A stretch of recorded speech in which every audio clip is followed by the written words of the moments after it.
ஆத்ம நமஸ்காரம். ஸ்ரீலக்ஷ்மி சைதன்வந்திரி கிளினிக்லேருந்து டாக்டர் சிந்து. நிறைய பேர் சொல்லுவாங்க, மேம் எனக்கு முடி அப்படியே உடஞ்சி போகுது, அதேமாதிரி பார்த்திங்கன்னா நெயில்ஸ் எல்லாம் வேகமாக உடையுது, என்னோடய முட்டியிலேருந்து கடக்குன்னு ஒரு சவுண்டு வருது, அந்த மாதிரி ஸ்கின் எல்லாம் பார்த்திங்கன்னா திடீர்னு சேகாய் லூஸ் ஆகி ஒரு பார்க்கவே நம்மளுக்கு ரொம்ப ஹெல்த்தியாக இல்லாத மாதிரி இருக்குது. ஓவராலாக நான் ரொம்ப வீக் ஆகிட்டேங்க மேம், எனக்கு ஹெல்த்தி இல்லை, இதுக்கு ஏதோ ஒரு டயட் சொல்லுங்கள் அப்படின்னு சொல்லுவாங்க. ஸோ இதுக்கு பெஸ்ட்டு டயட் அப்படின்னு பார்த்தீங்கன்னா, நம்மளுக்கு என்னதுனால இந்த மாதிரி நடக்குதுன்னு தெரிஞ்சுக்கோங்க. நம்ம பாடியில் கொலாஜன் அப்படின்ற ஒரு ப்ரோட்டீன் நம்மளுக்கு தேவை.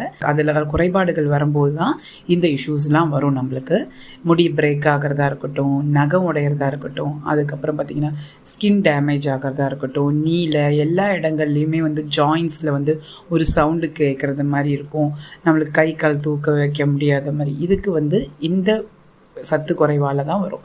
இதுக்கு என்ன டயட்னா, நீங்கள் எலும்பு சூப்பு எடுக்கணும். எலும்பு சூப்புகளில் தான் நம்மளுக்கு இந்த ப்ரோட்டீன் நல்லா கிடைக்கும். நம்மளுக்கு ஆட்டுக்கால் சூப்பு குடிக்கிறது, அதில் ரொம்ப நிறைய கொலாஜன் நியூட்ரிஷன்ஸ் இருக்குது, அதை நீங்கள் எடுத்துக்கோங்க. அப்போ இந்த மாதிரியான விஷயங்கள் உங்களுக்கு வராது. அது எவ்வளோ நாள் எடுக்கணும், எப்படி எடுக்கணும்னு இல்லை, நீங்கள் உங்களுக்கு வாரத்துக்கு ஒரு 4 நாள் 5 நாள் நீங்கள் உங்கள் டயட்டில் அந்த சூப்பை ஆட் பண்ணிக்கோங்க. இது உங்களுக்கு ரொம்ப யூஸ்ஃபுல்லாகவும் இருக்கும். நீங்கள் ஒரு ஹெல்தி டயட் எடுக்கிற மாதிரி போன் சூப்ஸ் நீங்கள் எடுக்கலாம். அப்புறம் பார்த்திங்கன்னா கருப்பு கவுனி கஞ்சி, இது எடுக்கலாம். மாப்பிள்ளை சம்பா அரிசிகளில் வர கஞ்சி வகைகள் எடுக்கலாம். இதெல்லாம் நீங்கள் ப்ராக்டிஸ் பண்ணி பாருங்கள். சீக்கிரமாகவே உங்கள் ஹேர், ஸ்கின் அண்டு உங்களோட மூமெண்ட், உங்களோட பெயின், இது எல்லாமே இம்ப்ரூவ்மெண்ட்டில் தெரியும். தேங்க்யூ. ஆத்ம நமஸ்காரம்.